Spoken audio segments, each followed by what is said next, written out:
What's going on, JRD Nation? I am Dan Whitmer, and today we're going to be taking you through some jump rope basic fundamentals.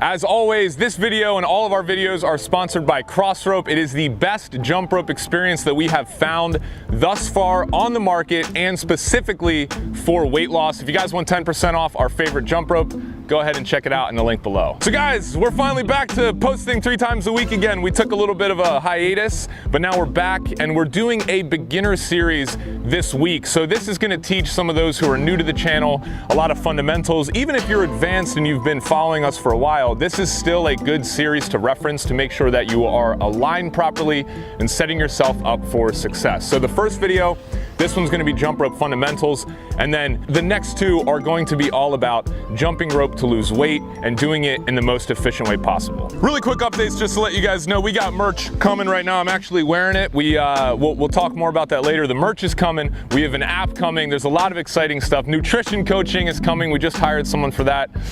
So just wanted to keep you guys posted on everything we have going on here at JRD. But without further ado, let's get into today's tutorial. All right, dudes and dudettes, so the first thing that we want to talk about to get your rhythm down is jumping without a rope. So very simply, we're gonna have Brandon here demonstrating everything today. I just want you to go ahead and jump up and down, man.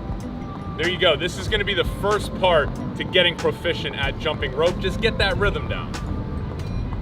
Next up, what we're gonna talk about is getting the rhythm down through counting. Notice how Brandon is jumping here.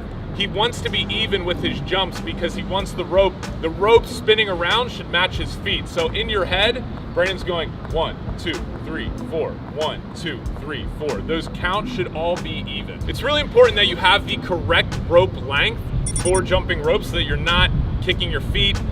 So what you want to do here is go ahead and step in the middle of your rope, and when you pull the handles up, it should come about to the middle of your chest or somewhere right below your chest. So as you can see here, the handles come a little bit above the nipple area, and the rope is just about at Brandon's nipple area. That's the size of the rope that you want. If you guys want some additional help measuring your rope, we did make a full-length video on this channel for that. It's linked up there, check it out. All right, now guys, we're gonna incorporate the rope. The first thing I wanna mention is Brandon is using a half-pound rope, which is a little bit heavier than a normal jump rope. And the reason he's doing that is because for beginners, it's really good to have a slightly heavier rope because more resistance provides more feedback, makes it a little bit easier when you're starting out. All right, the first thing that I want you guys to notice is that Brandon's knees are slightly bent. Not too much, but not stiff. Brandon is also up on his toes. You do not want to be flat-footed when you are jumping rope. It will cause injury, so be sure to be up on your toes. All right, now we're gonna talk about jump rope symmetry. Check out Brandon's hands here jutting out from the sides of his hips. If you split Brandon down symmetrically, he would look the same on either side. You don't wanna have a misalignment where one hand's up here and the other's down here. You wanna have each hand jutting right out to the right and left of your hips as you see. Next up, we're gonna talk about your wrists and your forearms. They are the most important thing. I'm just gonna say that, get that in your brain. They are the most important thing, not your feet. Don't focus on your feet. A lot of people will get into mistakes in a little bit, but they focus too much on their feet without realizing that most of the control comes from your wrists and your forearms. Now that we got the wrist action down, make sure that your hand placement is not too far forward and also not too far backward. It should be right in the middle of your body, as you see here.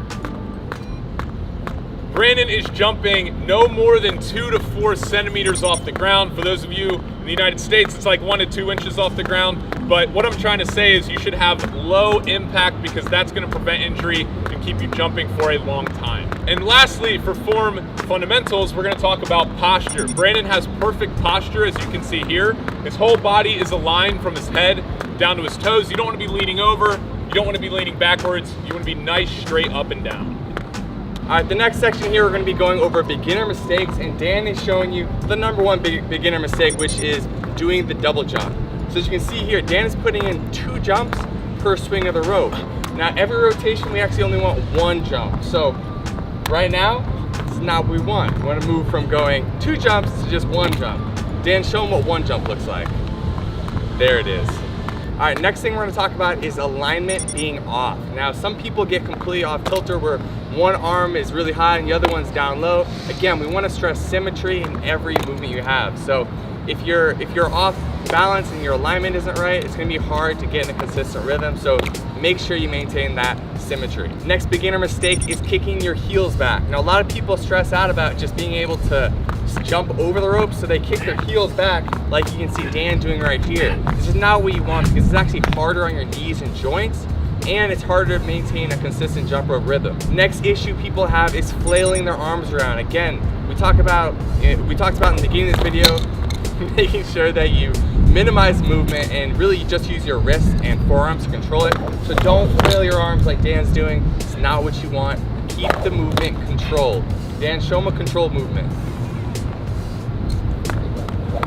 That's what we want. The next issue a lot of people have, especially when doing tricks like crisscross, is they're holding the rope too high. Now when you do that, which Dan's about to show you, you end up tripping over the rope because when you hold the rope high, as in your hands are moving upward, it's harder to jump over the rope. You have less slack to jump over. It's very common sense, but it's something people struggle with all the time, so make sure you keep your hands down so this doesn't happen to you. Another beginner jump rope mistake is just using a crappy jump rope. Now, if you have a jump rope that doesn't have much resistance, it's gonna be harder to learn to jump rope. Like we said in the beginning of this video, the reason why we're using a heavier jump rope by Cross Rope right here is because it provides more feedback. It makes it easier to feel the rope as it comes around. It makes it easier to get those rotations and rhythm going. So an issue we hear about from our community quite a bit is people start off using very light, kind of low quality jump ropes, and they struggle when they first learn to jump rope. The reason being is those jump ropes don't provide much feedback. They're really light and kind of flimsy. And so when the rope comes around, it's hard to feel that feedback and be able to get in a consistent rhythm. That's why we recommend using heavier ropes when you're getting started. It's really good for beginners. As you can see, Dan has been utilizing in this video so far. So as you guys have noticed now, we love Cross Rope, we use them all the time, but we want to be very clear here at the Jump Rope Dudes.